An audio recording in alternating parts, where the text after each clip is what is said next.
L'an dernier, j'ai fait la découverte de Quentin Dupieux en visionnant Yannick. C'est une œuvre qui m'avait immédiatement séduit par son côté décalé et original. Il avait beaucoup de liberté et franchement, c'était vraiment très plaisant de le voir. J'ai trouvé que ce format court, qui se fait quand même assez rare au cinéma en ce moment, parce qu'on a une inflation de films qui dure 3h30, c'est très long, très chiant, très pompeux, comme le récent pour Things, comme si en gros la durée signifiait la qualité. Bref, en tout cas, c'est vraiment plaisant d'avoir un film dans un format d'1h10 dans le paysage cinématographique. J'ai eu l'occasion de découvrir il y a 2 semaines en avant-première Dali, et il y avait beaucoup de monde. Je crois que je suis la dernière personne qui découvre le cinéma de Quentin Dupieux, et depuis, j'ai rattrapé pas mal de ses films. J'ai tout aimé, même si j'en ai préféré certains évidemment, et je comprends tout à fait, maintenant que ses fans l'attendent avec, beaucoup d'impatience, chacun de ses films. Personnellement, son meilleur film est Dali et après pas loin je mets Réalité. Après j'ai pas encore fait toute la filmographie de Quentin Dupieux, mais j'en ai quand même déjà vu pas mal. Pour moi, Dali est clairement au-dessus et je dirais même qu'il est arrivé, dans une, certaine maîtrise de son cinéma. Alors Dali s'inscrit dans la lignée de Réalité ou Au Poste. Comme je les ai vus après Dali, eh bien, en fait, quand j'ai vu Dali, j'étais davantage surpris. Mais oui, j'ai remarqué, il y a une continuité et évidemment, maintenant que j'ai vu les 2 films, je me dis: «Ça a du sens, de faire un personnage avec, Salvador Dali» et je vous mets sa photo. Avouez quand même qu'il était assez beau gosse, hein, et j'ai ressenti une vraie tendresse pour Salvador Dali et je pense même d'ailleurs que Dali aurait adoré le film, vraiment. C'est un peu un lieu commun de dire que le cinéma de Quentin Dupieux, s'inscrit dans une, esthétique surréaliste. Je pense que c'est vraiment quelque chose d'assez, transparent dans son œuvre. Son cinéma rappelle celui de Buñuel ou même, certains films, d'Alain Resnais, même si les thèmes abordés sont totalement différents et surtout le ton. Là, on est dans la comédie avec Dupieux. Au début du film, il y a quand même une curieuse, pensée qui m'a traversé l'esprit, en découvrant le personnage féminin et qui m'a fait brièvement penser à une intervenante de Combini évoquant le sida. Et oui.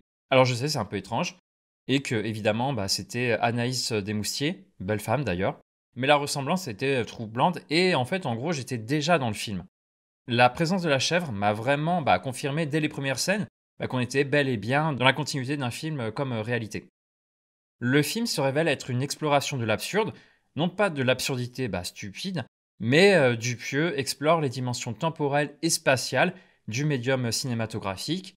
Cette approche m'évoque en fait les mots d'André Breton dans son manifeste du surréalisme. Je vais vous lire sa définition, vous allez voir, on est très proche du film. Automatisme psychique pur par lequel on se propose d'exprimer, soit verbalement, soit de toute autre forme, le fonctionnement réel de la pensée. Dictée de la pensée, en l'absence de tout contrôle exercé par la raison, et je vous souligne que ce passage est vraiment très important, en dehors de toute préoccupation esthétique ou morale.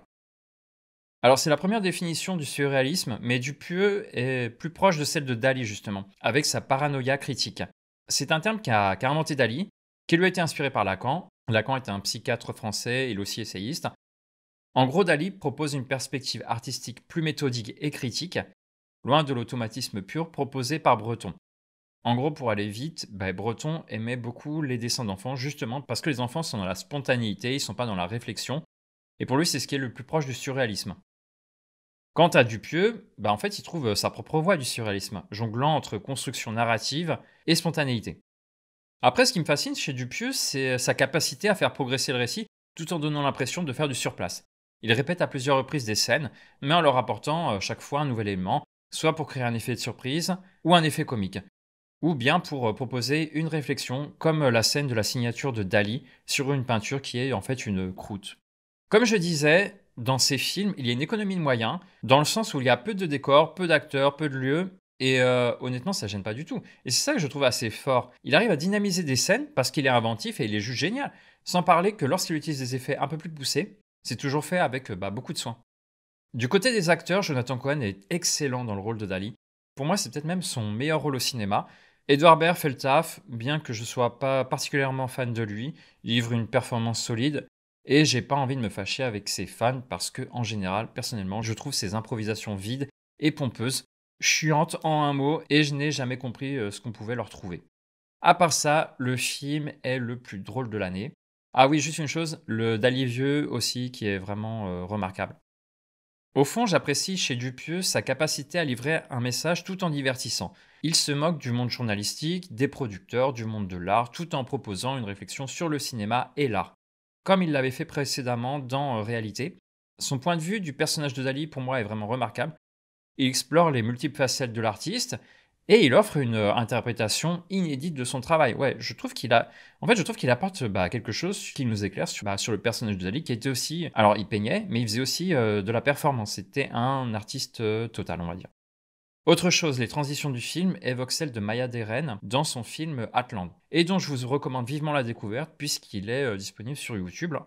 Et surtout, regardez comment Maya Deren fait les transitions entre les plans. Moi, je trouve que c'est juste beau en fait.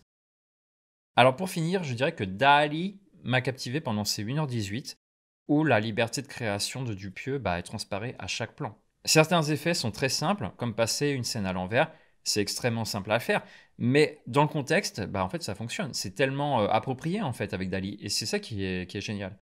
Et puis ce qui frappe, c'est surtout la liberté de Dupieux. Vraiment, je pense que c'est l'un des éléments les plus importants. Le film met bien 10 minutes à se conclure, et c'est hyper drôle. Je suis resté dans la salle jusqu'au bout parce que je me disais: «Va y avoir une scène de post-crédit» et tout le monde est resté aussi et c'est génial qu'un film arrive à me faire rester, jusqu'à la fin, vraiment jusqu'à la fin des crédits. Voilà, bon sinon c'est une critique assez courte parce que je pense que le film quand même se passe, d'explications. Allez le voir, c'est très drôle, c'est intelligent et ça dure pas 3 heures pour rien.